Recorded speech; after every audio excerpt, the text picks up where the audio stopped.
जय हिंद दोस्तों, आपका स्वागत है हमारे YouTube channel A4 civil maths में। तो दोस्तों आज मैं और एक स्ट्रेंथ ऑफ मटेरियल का एक टॉपिक इम्पोर्टेंट टॉपिक करने वाला लोड, जो कि लोड है। हमारा इम्पोर्टेंट टॉपिक आज है लोड।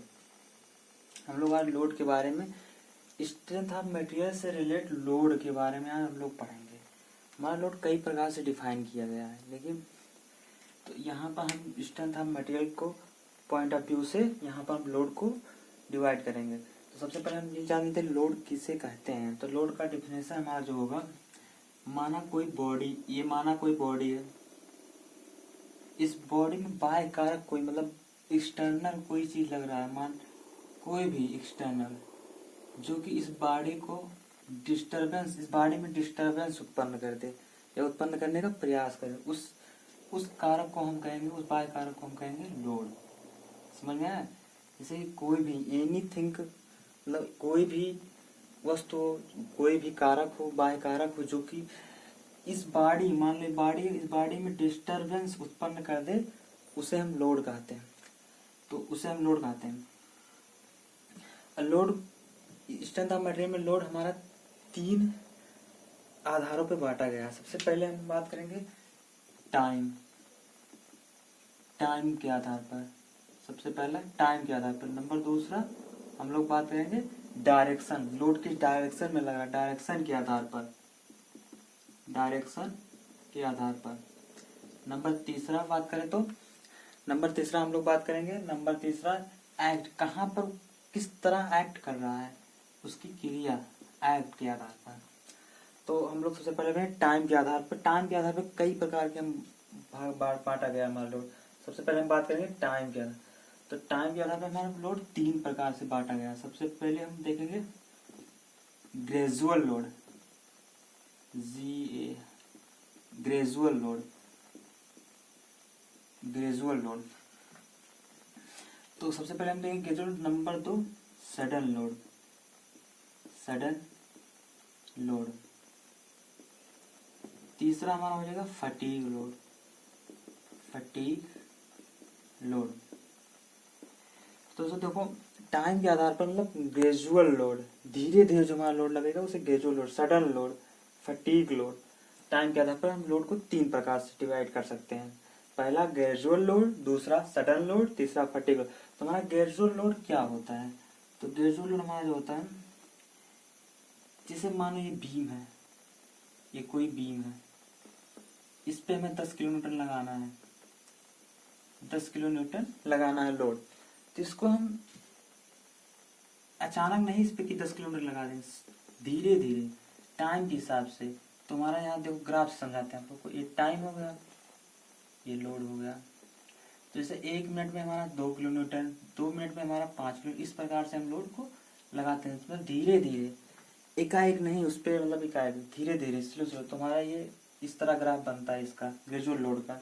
ग्रेजुअल मतलब कि किसी भी मतलब सरफेस पे या किसी भी बॉडी पर लोड हम धीरे धीरे करके, मतलब ग्रेजुअली लगाते हैं, उसे हम ग्रेजुअल लोड, उस लोड को हम ग्रेजुअल लोड कहते हैं। अब हम बात करेंगे sudden load. Sudden load, sudden load जैसे हमारा ये इसी बीम के बारे में बात कर लेते हैं। इस 10 किलोमीटर हम अचानक इस पर सडन लोड अचानक लगाए, एकाएक उस पर लगा देंगे सडन लोड। इसका ग्राफ हमारा किस तरह बनेगा? ये हो गया टाइम, ये हो गया लोड। तो इसका ग्राफ हमारा इस तरह बनेगा, तो लोड की तरफ झुक जाएगा। 1 मिनट में हमारा 10 किलोमीटर पूरा लग जाएगा अचानक, एकाएक। अब टाइम के साथ 2 लोड हो गए। तीसरा लोड, फटीग लोड के बारे में बात करेंगे। तो फटीग लोड, आप लोग एल्युमिनियम की वायर देखे होंगे, एल्युमिनियम की वायर देखे होंगे। जब हम एल्युमिनियम की वायर को तोड़ते हैं तो कैसे तोड़ते हैं? मतलब इस तरह के, पहले नीचे करेंगे, फिर ऊपर करेंगे, फिर नीचे, फिर ऊपर, इस तरह के। उस पे हम जब इस तरह कोई तोड़ते हैं, उस पे हमारा एक लोड लगता है, वो फटीग लोड लगता है। जैसे मान लो ये एल्युमिनियम आ रहा है, तो पहले हम, इसका मतलब है फटीग लोड। फटीग लोड जैसे पहले एक बार हम इस पे पी लोड लगाए, फिर माइनस पी, मतलब अचानक हमारा मैग्नीट्यूड और डायरेक्शन दोनों चेंज हो जाएगा इसमें। मतलब एक बार पी लगाए 50 किलोमीटर, फिर पी लगाए -50, मतलब इसमें हमारा डायरेक्शन अब मैग्नेटिक दोनों भी चेंज कर सकते हैं। जैसे फटीग लोड का, जैसे देखो ये हमारा वायर है, एल्युमिनियम का वायर, इसको हम पहले तोड़ने के लिए इस पे पहले इस तरह फोर्स लगाते हैं, मान ली पॉजिटिव हो गया, उसके बाद इसके अपोजिट डायरेक्शन में इस तरह फोर्स लगाते हैं, तो हमारा ये 50 किलोमीटर मान लो हो गया, इसको हम ऊपर की तरफ 40 भी लगा, मतलब इसमें मैग्नीट्यूड भी चेंज हो सकता है और डायरेक्शन भी चेंज होगा, तो इसे हम फटीग लोड कहेंगे, फटीग लोड कहेंगे। तो लोग समझ में आया, तो इसे हम फटीग लोड कहेंगे। अब हम अगले टाइप के बारे में पढ़ते हैं, डायरेक्शन के हिसाब से, डायरेक्शन के हिसाब से लोड को, डायरेक्शन के हिसाब से लोड को हमारा टाइम के हिसाब से gradual load, sudden load, fatigue load हो गया। अब डायरेक्शन के हिसाब से हमारा हो जाएगा किस डायरेक्शन में लोड लग रहा है, इसमें हो जाएगा पहला नॉर्मल लोड,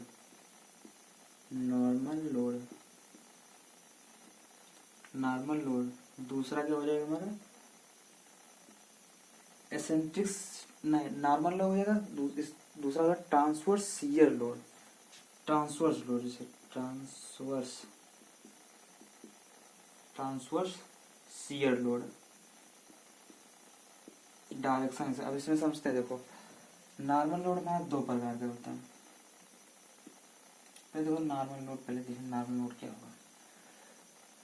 किसी भी लॉन्गिट्यूडनल, किसी भी, जैसे माना ये बीम है, इसका लॉन्गिट्यूडनल एक्सिस ये है।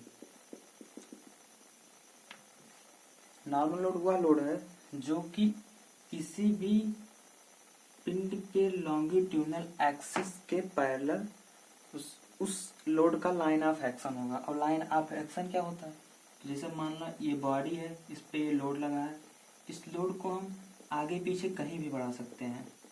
इस पॉइंट पे इस लाइन को हम लाइन ऑफ एक्शन कहते हैं, लाइन ऑफ एक्शन। तो नॉर्मल लोड हमारा क्या होगा, नॉर्मल किसी भी पिंड की लॉन्गिट्यूडनल एक्सिस के पैरेलल जो लोड होता है उसे नॉर्मल लोड कहते हैं। हमारा नॉर्मल लोड इसी पे दो प्रकार से, दो टाइप में डिवाइड किया गया है। पहला एक्सियल लोड, एक्सियल लोड, दोनों साथ देखेंगे, लोड एक्सियल लोड। दूसरा हमारा एसेंट्रिसिटी लोड,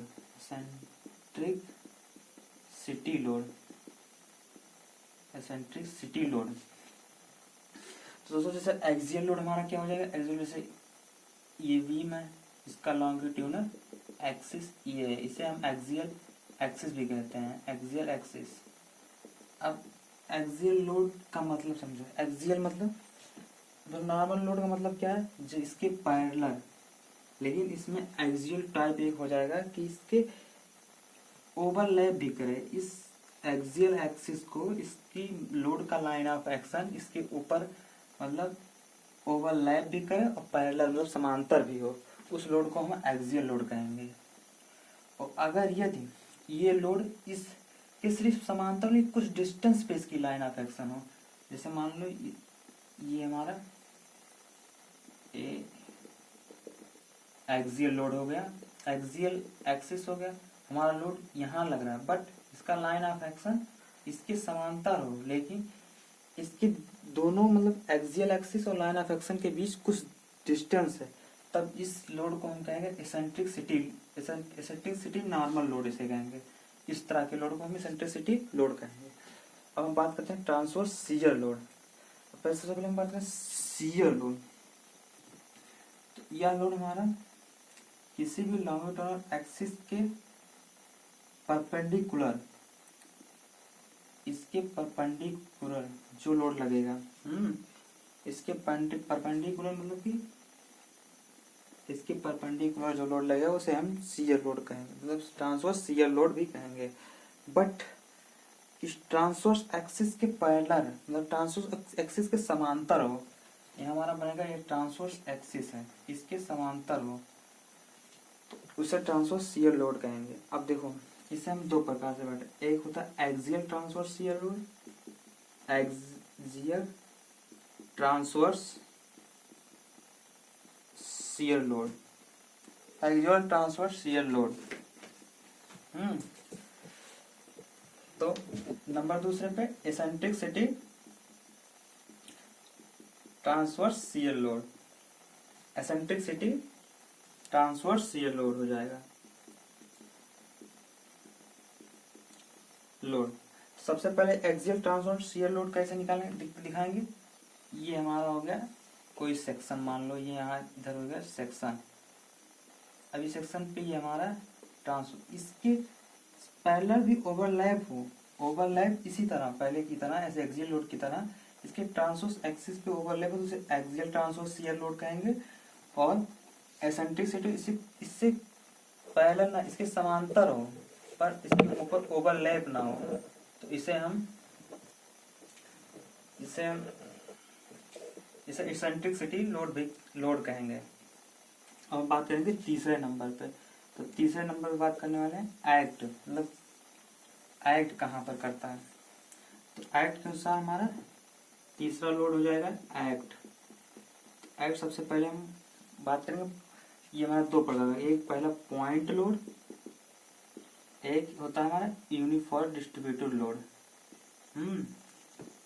जिसे हम यूडीएल यूवीएल कहते हैं। अब पॉइंट लोड ये हमारा एक्ट के अनुसार किस, जैसे मान लो यहाँ पर एक पॉइंट लग रहा है, पॉइंट लोड इसे कहते हैं। और यहाँ पर हमारा यूडीएल, जिसे कोई बीम है मान लो, इस पे हमारा एक यूडीएल लग रहा है और ये यूवीएल, इस तरह का लोड लगते हैं।